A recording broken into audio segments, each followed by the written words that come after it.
Hello students, कैसे हैं आप सभी लोग। तो देखिए, अमेरिका की तरफ से एक रेजोल्यूशन सामने आया है कि अमेरिका गांधी जी को एक मेडल देगा। तो ये कौन सा मेडल है? Congressional gold medal. तो एक रेजोल्यूशन जो है वो फिर से री इंट्रोड्यूस हुआ है। पहले भी लाया गया था बट वो पारित नहीं हुआ। फिर से जो है ये री इंट्रोड्यूस किया गया है, फिर से विचार किया जा रहा है गांधी जी को कांग्रेशनल गोल्ड मेडल देने के लिए। तो इसी टॉपिक पर हम लोग बात करेंगे और गांधी जी की कुछ आइडियोलॉजीज को भी हम लोग, उनके सिद्धांत, उनकी डॉक्ट्रिन को भी जो है वो हम लोग देखने वाले हैं।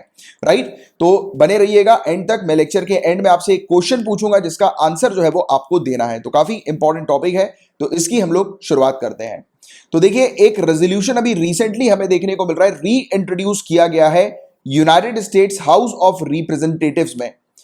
किस चीज के लिए? तो पोस्टमसली अवार्ड के लिए। पोस्टमसली ये शब्द जो है गाइस, ये तब यूज किया जाता है जब कोई व्यक्ति, किसी व्यक्ति का जब स्वर्गवास हो गया होता है और उसके बाद उसे जो अवार्ड दिया जाता है, उसके नाम पर यह अवार्ड घोषित किया जाता है, तो फिर यह पोस्टमसली शब्द का उपयोग किया जाता है।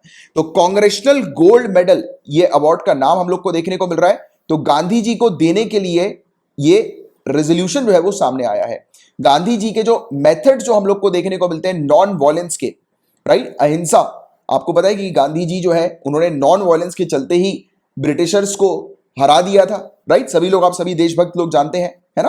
तो इनके इसी कंट्रीब्यूशन के लिए ये अवार्ड जो है वो उनको दिया जा रहा है। और आपको बता दें बहुत इंपॉर्टेंट चीज कि महात्मा गांधी जी पहले इंडियन होंगे अगर ये अवार्ड इन्हें मिल जाता है तो। और यूनाइटेड स्टेट्स का हाईएस्ट सिविलियन अवार्ड है, ये वाली चीज आप थोड़ी सी ध्यान में रखिएगा। और इस अवार्ड के बारे में बात करें गाइस, तो यूनाइटेड स्टेट्स की जो लेजिस्लेचर है, जैसे कि हमारी जो पार्लियामेंट हमें देखने को मिलती है, वैसे ही यूनाइटेड स्टेट्स की कांग्रेस हमें देखने को मिलती है।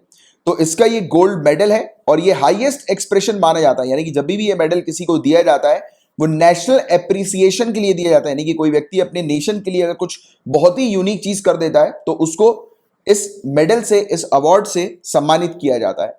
राइट, तो यह चीज आपको थोड़ी सी ध्यान में रखिएगा। और साथ ही साथ पहले रेसिपिएंट यानी कि पहला अवार्ड ये किसको मिला था? तो अमेरिकन रिवॉल्यूशन जो हुआ था 1775 से 1783 के पीरियड में, तो उस रेवोल्यूशन में जिन लोगों ने पार्टिसिपेट किया था तो उनको ये अवार्ड मिला था। इसके अलावा वॉर ऑफ 1812 और मैक्सिकन वॉर में जिन लोगों ने पार्टिसिपेट किया था तो उनको ये अवार्ड से सम्मानित किया गया था। राइट, तो ये चीज आप थोड़ी सी ध्यान में रखिएगा। आज की डेट में पहले तो ये नेशनलिस्ट को मिलता था ये अवार्ड, यानी कि जो फ्रीडम फाइटर्स हुआ करते थे, जिन लोगों ने देश के लिए अपनी जान दी थी, देश के लिए कंट्रीब्यूट किया था, तो पहले उन लोग को मिलता था। बट आज की डेट में ये अवार्ड जो है वो एक्टर्स को भी, ऑथर्स को भी, एंटरटेनर्स को भी, म्यूजिशियंस, राइट, एक्सप्लोरर्स, एथलीट्स, ह्यूमैनिटेरियंस और फॉरेन रेसिपिएंट्स को भी ये अवार्ड जो है वो दिया जाता है।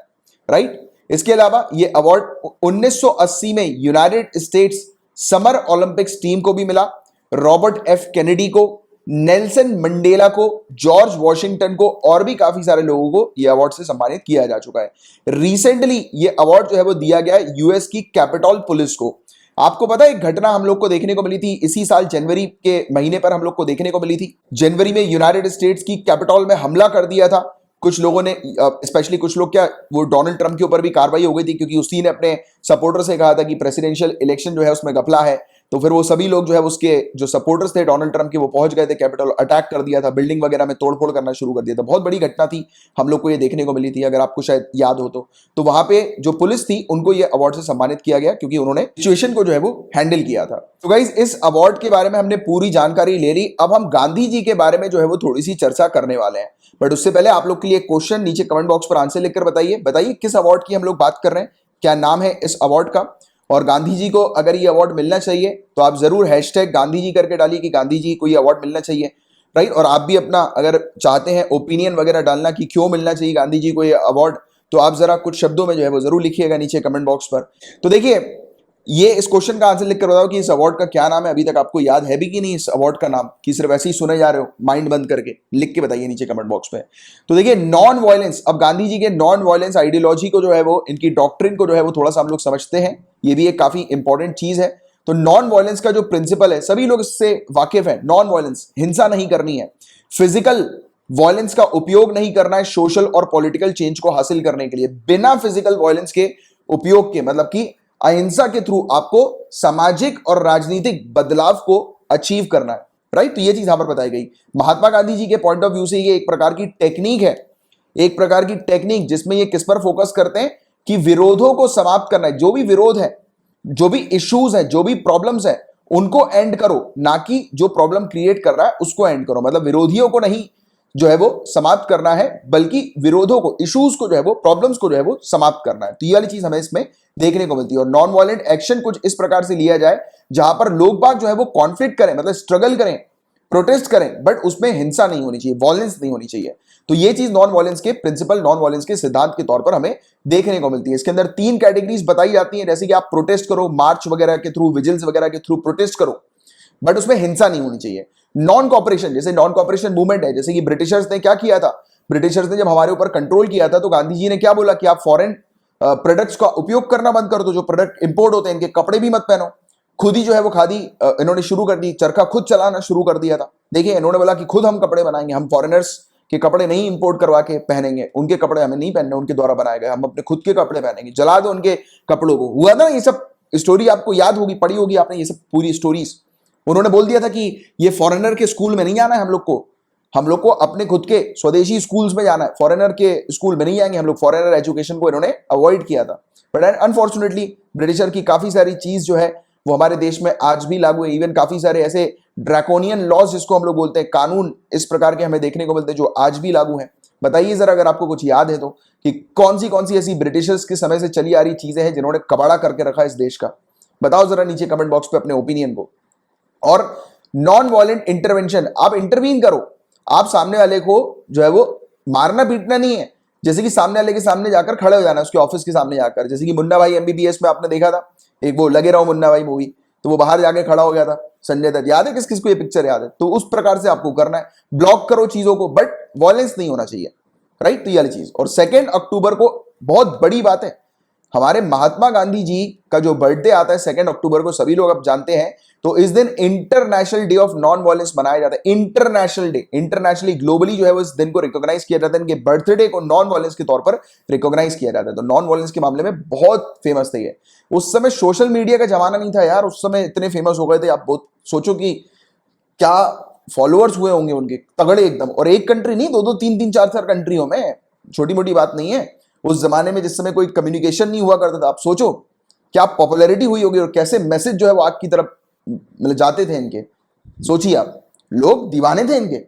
और आज की डेट में देखो, आज की डेट में बड़े बड़े एक्टर्स हैं, सोशल मीडिया का जमाना होने के बावजूद भी उनके पास इतने फॉलोअर्स नहीं है। पूरा देश गांधी जी के पीछे था, राइट? बहुत बड़ी बात होती है एक आम आदमी को, मतलब जैसे आप सोचिए ना कि हम तो इन लोग को जानते हैं आज की डेट में, हमारे नेशनलिस्ट को, फ्रीडम फाइटर्स को आज की डेट में हम लोग जानते हैं, पहचानते हैं, बट उन्होंने अपना नाम बनाने के लिए देखिए क्या सेक्रीफाइस किया देश के लिए। और ये बात बिल्कुल सत्य है, आप सही डायरेक्शन में चलो गाइस, सही डायरेक्शन में चलो, आपका नाम सब कुछ अपने आप बनता रहेगा, आपके फॉलोअर्स अपने आप बनते रहेंगे। आप बस सही डायरेक्शन पे चलो, सही डायरेक्शन पे चलना बहुत जरूरी है लाइफ में। चलो एनीवेज, थोड़ा ज्ञान मेरी तरफ से भी हो गया ये। अब गांधी की स्ट्रेटजीज के बारे में हम लोग बात करें, गांधी जी की स्ट्रेटजीज के बारे में नॉन वायलेंस से रिलेटेड। तो इन्होंने फॉलो किया रिलीजियस प्रिंसिपल को। उनको पता था कि उस समय वो जो एरा था वो बहुत ही ज्यादा रिलीजियस एरा हुआ करता था। ये जानते थे कि इन्हें कुछ ऐसे प्रिंसिपल को रिलीजन के साथ रिलेट करते हुए जो है वो इनको रखना है, जिससे कि रिलीजन के साथ रिलेट करते हुए रखेंगे तो लोग जो है वो फॉलो इनको करेंगे और लोग समझ पाएंगे इनकी आइडियोलॉजी को, इनके प्रिंसिपल को। तो इन्होंने अहिंसा को अपनाया, इन्होंने अहिंसा को समझाया। बेसिकली उन्होंने बोला कि देखो, अहिंसा बुद्धिज्म में भी है, हिंदुइज्म में भी है, जैनिज्म में भी है, राइट? तो ये एक प्रकार का तरीका था, टूल था, टेक्निक थी कि जिससे कि लोग भी इकट्ठा हो इनके साथ, लोग भी समझे कि उनके धर्म में भी इसकी बात की गई है, उसी से एटलीस्ट लोग रिलेट करें। क्योंकि अगर आपको किसी को फॉलो करवाना है, किसी को समझाना है, तो उसको सिंपलेस्ट फॉर्म में समझाओ, और अगर उस सामने वाले व्यक्ति को चीज समझ में आ गई तो आपको वो फॉलो करेंगे, आपकी चीजों को समझेंगे, आपके डायरेक्शन को समझेंगे। तो this is what Gandhi ji was and is, आज भी हैं, उनके प्रिंसिपल्स आज भी जीवित है ना? और गांधी जी ने इन सब चीजों को कहा सत्याग्रह, मतलब कि ट्रुथ फोर्स, सच्चा फोर्स है ये, राइट? और इस सिद्धांत का, इस डॉक्ट्रिन का मेन एम ये है कि किसी भी नॉन वायलेंट कॉन्फ्लिक्ट को, और इवन जो अपोनेंट जो है, यानी कि आपकी जो अपोज में आपका जो विरोध कर रहा है, तो उसको आप कन्वर्ट कर सकते हो, उसके माइंड को, उसके दिमाग को, उसके दिल को जीत सकते हो इस चीज से, इस पर्टिकुलर प्रिंसिपल से। इन्होंने ना ही सिर्फ कॉलोनियल रूल, जो हमारे ऊपर जो शासन हुआ करता था ब्रिटिशर्स का, ना ही सिर्फ उससे लड़े ये, बल्कि जैसे कि रेशियल डिस्क्रिमिनेशन, गोरे काले का भेदभाव, अनटचेबिलिटी, इन सब चीजों से भी इनकी लड़ाई हमें देखने को मिली थी, इसी सेम प्रिंसिपल को फॉलो करते हुए। साउथ अफ्रीका के अंदर भी आपको पता होगा कि इनको ट्रेन से जो है वो गिरा दिया गया था, बाहर कर दिया गया था, राइट, याद है वाला इंसिडेंस?